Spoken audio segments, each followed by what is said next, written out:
Hey guys, so recently I made a video about the flexgate issue on my M1 MacBook and finally I got this fixed. So in this video I'll talk about all of the important stuff and some really important questions that need to be answered. Also one really important thing at the end of the video. So if you're new to the channel, subscribe, also like this video guys.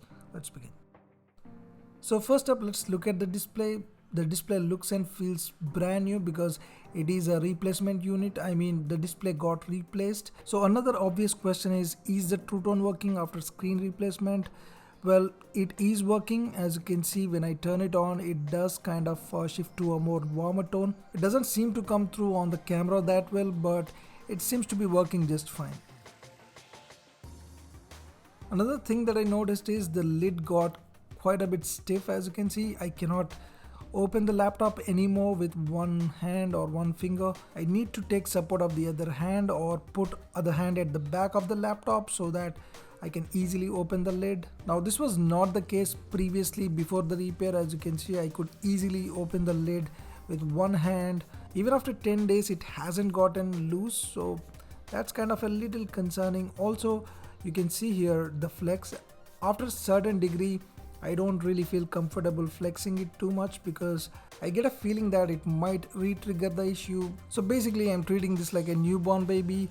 Now let's also talk about the pricing. How much did it cost? Well, because my MacBook was under warranty, as you can see here, this was covered completely free of charge thanks to Apple. But for many users, this thing has already gotten out of the warranty or is going to be very soon, so this thing can cost anything about 40 to 50,000 rupees. Now for screen replacement it usually takes just about an hour, but it also depends on the availability of the display unit. In my case I had to wait for a week to get it replaced because they had to ship it from elsewhere, so it all depends on the availability of the parts. Also I was told this part will come with additional 3 months of warranty regardless of how old your device is. Another major concern is, will this issue return in the future?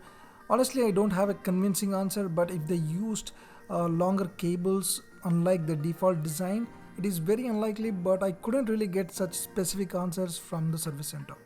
Now a lot of people have commented on my video talking about the same issue on their MacBook. Now Apple has a free repair program for this issue for specific models but not for all the MacBooks, so it's best to bring this to Apple's notice so that they could come up with such free repair programs for other models like M1. So I posted a new thread on Apple's community forums.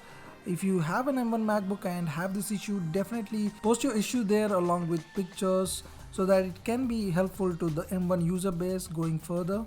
Now this kind of content doesn't get me views, but I genuinely feel this can really help out some people having this issue.